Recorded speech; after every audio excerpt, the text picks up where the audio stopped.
Hello guys, welcome back to our YouTube channel. तो देखिए, मैं आपका दोस्त अब आज आप लोगों के साथ लेकर आया हूं वीडियो, जिसमें आज हम देखने वाले हैं जो भी सेमेस्टर 5 के स्टूडेंट हैं उन सभी के पास जो सब्जेक्ट है income tax law and practice का। आज मैं आप लोगों के साथ लेकर आया हूं उसकी यूनिट नंबर 3 की वन शॉट रिवीजन वीडियो, जिसके अंदर मैं आपको पूरी यूनिट को एक ही वीडियो के अंदर कवर करवाने वाला हूँ।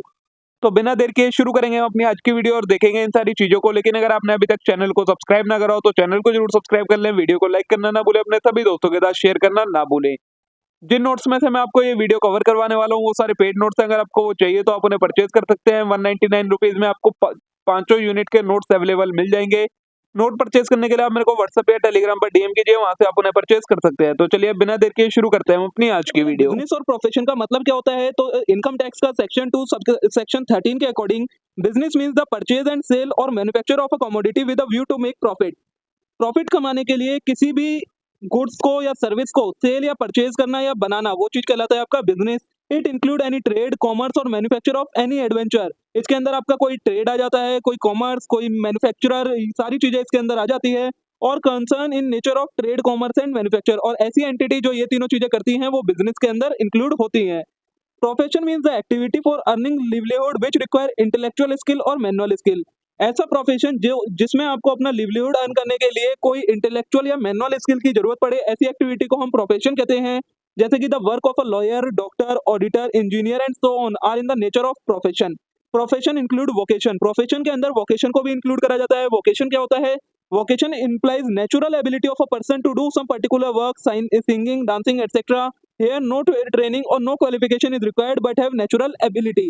वोकेशन के अंदर आपकी कोई नेचुरल एबिलिटी, जिसके लिए किसी पर्सन को ने कोई ट्रेनिंग नहीं ली है, कोई क्वालिफिकेशन नहीं चाहिए, और वो उसके पास नेचुरली एबिलिटी है जिसकी वजह से वो अर्न कर रहा है, तो वो भी बिजनेस का ही पार्ट बनती है आपका। ठीक है। बेसिस ऑफ चार्ज, इसके अंदर किस तरीके से प्रॉफिट चार्ज होता है?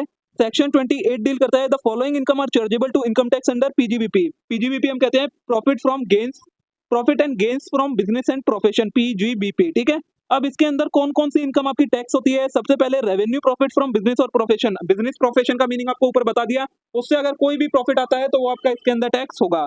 सेकंड, एनी कंपनसेशन ड्यू और रिसीव्ड बाय एन एजेंट। एक एजेंट को अपने प्रिंसिपल से कोई भी कंपनसेशन मिलती है वो आपकी इसके अंदर आएगी। इनकम ऑफ ट्रेड एसोसिएशन, जो ट्रेड एसोसिएशन है उनकी income. Receipt in connection with foreign trade, foreign trade की कोई रिसिट मिलती है अगर आपको, मतलब पैसा मिलता है। Value of any benefit of perquisite from business और प्रोफेशन। बिजनेस और प्रोफेशन से अगर आपको कोई भी बेनिफिट या परक्विजिट मिलता है वो आएगा। Remuneration to partner from a firm, एक पार्टनर को फर्म से जो सैलरी मिलती है वो आएगी। अमाउंट रिसीव्ड और रिसीवेबल फॉर सर्टेन एग्रीमेंट, कुछ एग्रीमेंट के अंदर आपको कोई अमाउंट मिलती है वो आएगी। Keyman and insurance policy, interest on securities, recovery against certain capital asset under section 3580 के अंदर जो भी आपकी कैपिटल एसेट है उनसे अगर कोई रिकवरी होती है वो। और इनकम फ्रॉम स्पेकुलेटिव ट्रांजैक्शन, कोई भी स्पेकुलेटिव ट्रांजैक्शन से इनकम आती है वो। ये सारी चीजें आपकी पीजीबीपी के अंदर इंक्लूड होंगी।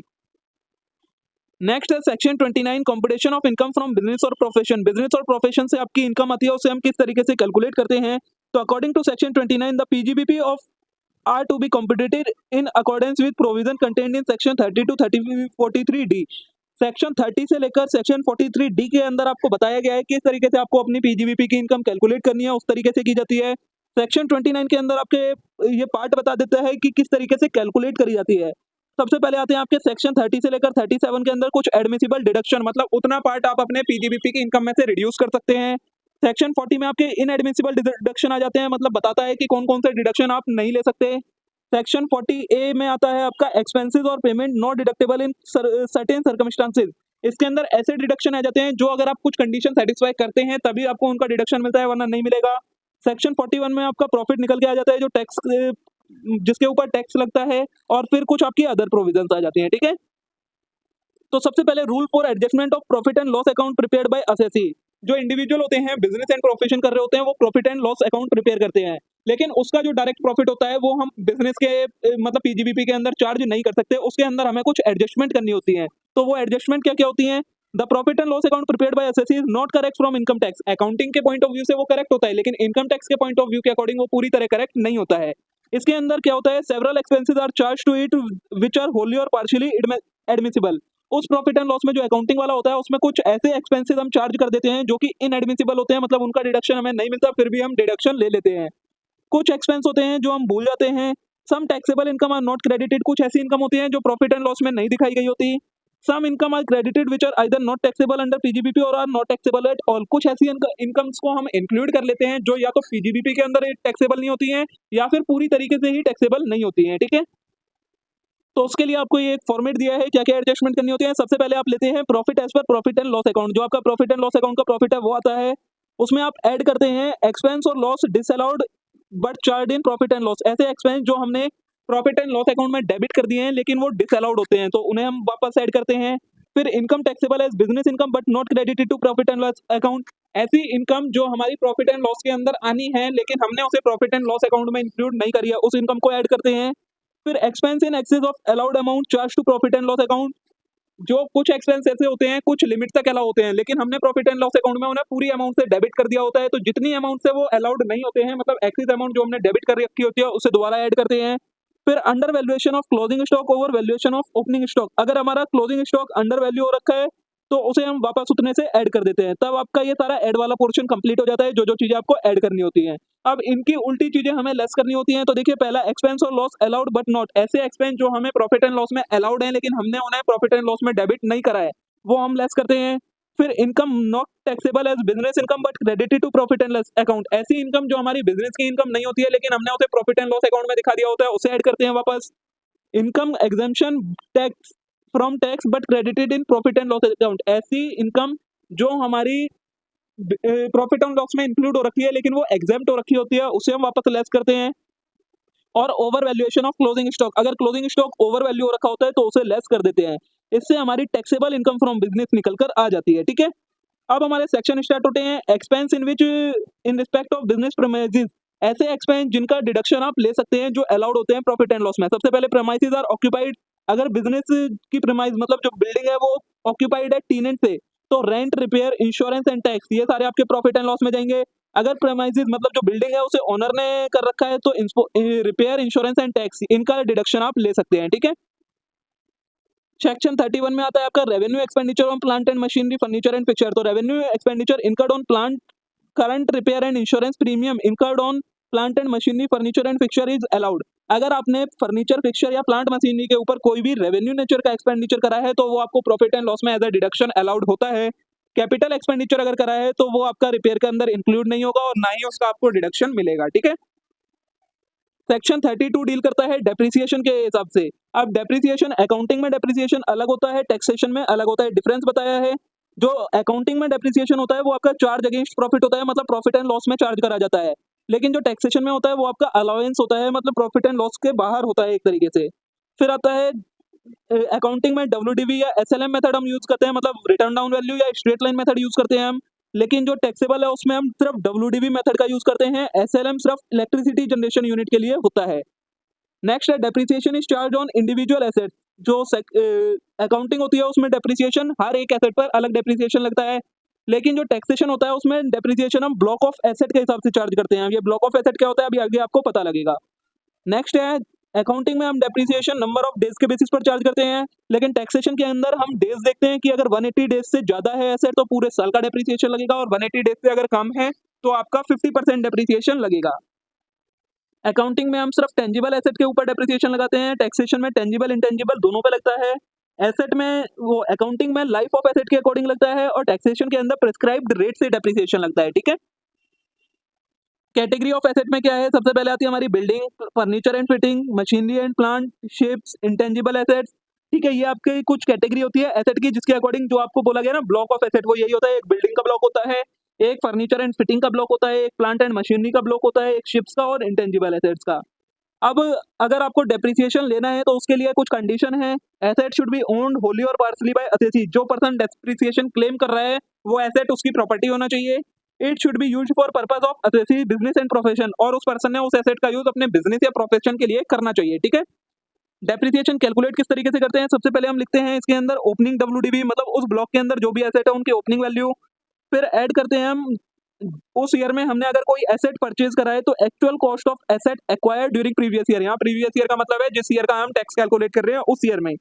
लेस करते हैं money payable in respect of asset sold discarded. अगर हमने कोई एसेट सेल करा है तो वो वैल्यू यहाँ से आपकी डब्ल्यूडीवी निकल कर आ जाती है डेप्रिसिएशन वाली, उसमें से आप डेप्रिसिएशन जो है वो लेस कर देते हैं, आपकी क्लोजिंग डब्ल्यूडीवी निकल के आ जाती है, ठीक है। अभी आपको रेट्स बता रखे हैं टैक्स के अंदर कि किस एसेट पर आपको किस रेट से डेप्रिसिएशन चार्ज करना है। तो बिल्डिंग कैटेगरी में जो भी है आपके पास, अगर रेजिडेंशियल बिल्डिंग है तो 5%, नॉन रेजिडेंशियल है 10%, टेम्परेरी है तो 40% रेट से डेप्रिसिएशन लगेगा। फर्नीचर फिटिंग है अगर तो 10% का डेप्रिसिएशन लगेगा। प्लांट एंड मशीनरी में अगर प्रोफेशनल के लिए है तो 40%। एक प्लांट एंड मशीनरी में सभी का रेट जो है वो 40% है, देखिए आपका, ठीक है। ये इसमें आपकी बुक्स आ जाती है, air and water pollution control के equipment, renewable energy, computer, aeroplane, life saving medical equipment. इसके अलावा अगर आपकी मोटर कार है और हायर कर रखी है आपने, हायरिंग के लिए यूज कर रहे हो तो 30% का डिडक्शन डेप्रिसिएशन का रेट है। शिप्स बोट है 20% है, ऑयल वेल वगैरह है 15% है, और अगर कोई और मशीनरी है तो उस पर सब पर आपका 15% का रेट लगता है। इंटेंजिबल एसेट्स पर आपका 25% का रेट का डेप्रिसिएशन लगता है। एक नोट हैगा कि अगर 180 डेज से ज्यादा के लिए एसेट आप यूज कर रहे हैं तो पूरे 100% का आपको डिडक्शन मिलेगा डेप्रिसिएशन का, और अगर 180 डेज से कम का कर रहे हैं आप यूज तो सिर्फ आपको 50% डेप्रिसिएशन का डिडक्शन मिलेगा। ये था आपका डेप्रिसिएशन वाला कंसेप्ट कि किस तरीके से आपकी डेप्रिसिएशन की कैलकुलेशन होती है इसके अंदर। नेक्स्ट आता है section 33 AB tea coffee and rubber development account. तो assessee should deposit in special account with national bank for agricultural and rural development. The deposit should be made within a period of 6 months from end of previous year or before furnishing return of income whichever is earlier. Tea coffee rubber development account, ये जो income होती है इसका आपको deduction तब मिलता है अगर आप इसको एक नेशनल बैंक के साथ एग्रीकल्चरल एंड रूरल डेवलपमेंट नाम से अकाउंट ओपन करके उसमें अमाउंट डिपॉजिट करवा देते हैं तो। और कितने का डिडक्शन मिलता है, आपने 6 महीने के अंदर जितना अमाउंट डिपॉजिट करवा दिया उतने का डिडक्शन, मतलब 6 महीने के अंदर अंदर आपको डिपॉजिट करवाना होता है अमाउंट। लिमिट क्या है, sum equal to deposit of 40% of profit of such business. कितना आपको डिडक्शन मिलता है जो आपका इस बिजनेस से, मतलब टी कॉफी रबर वगैरह के बिजनेस से जो प्रॉफिट होता है उसका 40% अमाउंट का आपको डिडक्शन मिल जाता है। यूटिलाइजेशन किस तरीके से करना है, सेम ईयर में आपने utilise must be used in same previous year in which it is withdrawn. जिस ईयर में आप इसे विड्रॉ करेंगे उसी ईयर में आपको इसको यूटिलाइज कर लेना है तो ही डिडक्शन वो आपका एप्लीकेबल रहता है, ठीक है। ये आपको प्रैक्टिकल क्वेश्चन दिया है सारा, इनसे रिलेटेड इसे हम प्रैक्टिकल वीडियो वाले पार्ट के अंदर कवर करेंगे, आपको अगर चेक देखना हो तो आप देख लीजिएगा। नेक्स्ट आता है हमारा सेक्शन 35 AD जो थोड़ा सा इंपॉर्टेंट सेक्शन है, expenditure on specified business. Tax के अंदर आपको कुछ स्पेसिफाइड बिजनेस बता रखे हैं, अगर आप उनके अंदर एक्सपेंडिचर करते हैं तो आपको डिडक्शन मिलता है वरना आपको डिडक्शन नहीं मिलता है। पहला है 100% expenditure of capital nature is allowed in specified business में। अगर आप एक्सपेंडिचर करते हैं तो आपको 100% डिडक्शन मिल जाता है कैपिटल नेचर का भी। सिर्फ किसका छोड़ के, लैंड, गुडविल और फाइनेंशियल इंस्ट्रूमेंट अगर आप खरीदते हैं तो आपको डिडक्शन नहीं मिलता है। इसके अलावा अगर आप कोई भी कैपिटल एसेट खरीदते हैं तो उसका भी डिडक्शन आपको इस सेक्शन में मिल जाता है। Deduction is allowed in year in which business is commence. जिस ईयर में आपने बिजनेस स्टार्ट कर रहे हैं उसी ईयर में आपको डिडक्शन मिलेगा। Payment of 10,000 in days should not be made in cash. एक कंडीशन है, आपको 10,000 से ज्यादा की पेमेंट एक दिन के अंदर नहीं करनी है एक्सपेंडिचर के लिए तो आपको डिडक्शन मिलेगा। अब कौन कौन से स्पेसिफाइड बिजनेस है ये आपके पास एक लिस्ट है। Setting up operating of cold chain facility का बिजनेस, वेयर हाउसिंग फैसिलिटी का, एग्रीकल्चरल प्रोड्यूस की, मतलब एग्रीकल्चरल प्रोड्यूस आप रख रहे हैं अपने वेयर हाउस में, laying and operating petroleum oil pipeline, petrol और ऑयल की पाइपलाइन बिछाना, इसका बिजनेस है। 100 बेड से ज्यादा का हॉस्पिटल है।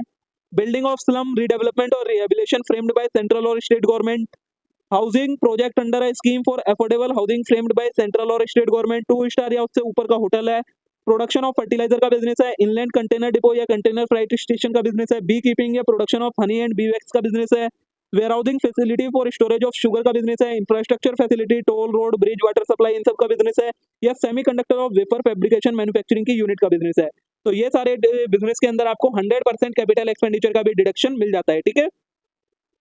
नेक्स्ट है deemed profit chargeable to tax as business income. अब कौन कौन से ऐसे प्रॉफिट हैं जिन्हें हम डीम्ड प्रॉफिट मान लेते हैं और पीजीबीपी के अंदर चार्ज करते हैं।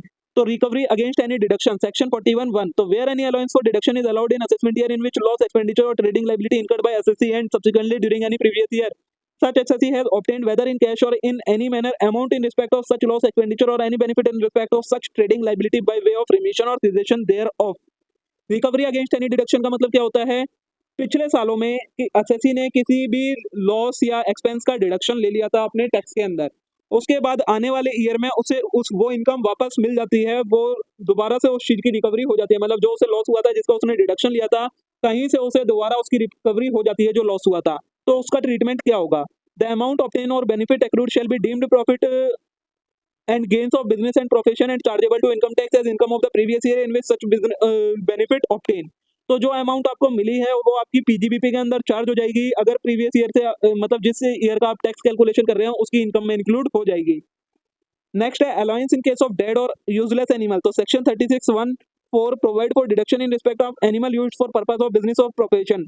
आपको बिजनेस और प्रोफेशन के लिए अगर आप एनिमल का यूज कर रहे हैं तो उसका भी डिडक्शन आपको मिलता है। कुछ कंडीशन है, animal are used for purpose of business and profession, business and profession के लिए आप यूज कर रहे हैं। Animal such not held as stock in trade, आप उसे ट्रेडिंग के लिए यूज नहीं कर रहे हैं कि आप उसे बेचोगे अपने बिजनेस में। सच एनिमल हैव डेड और बिकम परमानेंटली यूज, और वो आपका एनिमल अगर मर गया है या परमानेंटली यूजलेस हो गया है तो उसकी जो कॉस्ट है उसका आप डिडक्शन ले सकते हैं। नेक्स्ट है बैड डेट। तो एनी डेट और part of thereof which become bad shall be allowed as deduction. अगर आपका कोई बैड डेट है, मतलब कोई पार्ट है डेटर का, वो अब आपको पैसे नहीं दे पा रहा है, तो वो जो अमाउंट है आप उतने का डिडक्शन ले सकते हैं प्रॉफिट एंड लॉस में। Debt must be incidental to business और प्रोफेशन, जो ये डेट होना चाहिए ये आपके बिजनेस एंड प्रोफेशन से रिलेटेड होना चाहिए। नेक्स्ट है the debt has been considered as income of the assessee in the previous year और अर्लियर प्रीवियस ईयर। जो डेट है वो असेसी की इनकम का पार्ट होना चाहिए, मतलब अगर उससे पैसा मिलता तो उसकी इनकम बनती, लेकिन नहीं मिल रहा है तो आप उसका डिडक्शन ले सकते हैं। Business must be carried on during the previous year और any part of previous year और it must be of revenue nature. Debt का डिडक्शन तभी मिलेगा जब आपका बिजनेस ऑपरेट हो रहा होगा और रेवेन्यू नेचर का ही आपका डेट होना चाहिए, ठीक है।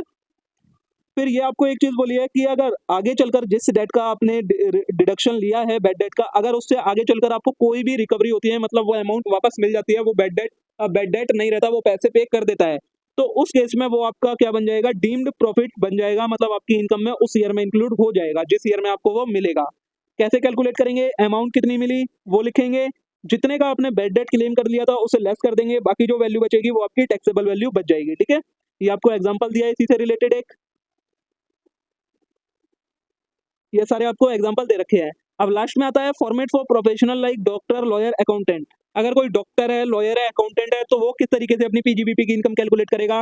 सबसे पहले वो अपनी सारी प्रोफेशनल इनकम लेगा, fees, operating fees, institute fees, legal fees, gift from client, gift from patient, examiner fees, all other professional receipt. उसके प्रोफेशन से जो जो उसे इनकम होती है वो सारी लेगा।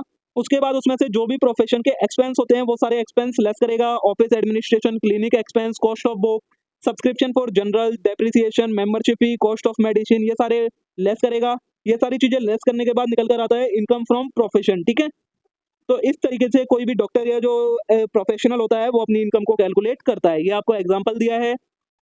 तो देखिए दोस्तों, यहाँ पर हमारी यूनिट नंबर 3 कंप्लीट हो जाती है। होप तो आप सभी के लिए वीडियो यूजफुल रही होगी। वीडियो अच्छी लगी हो वीडियो को लाइक करना मत भूलिएगा, चैनल को जरूर सब्सक्राइब कर लेना इस टाइप के और कंटेंट के लिए। Thank you.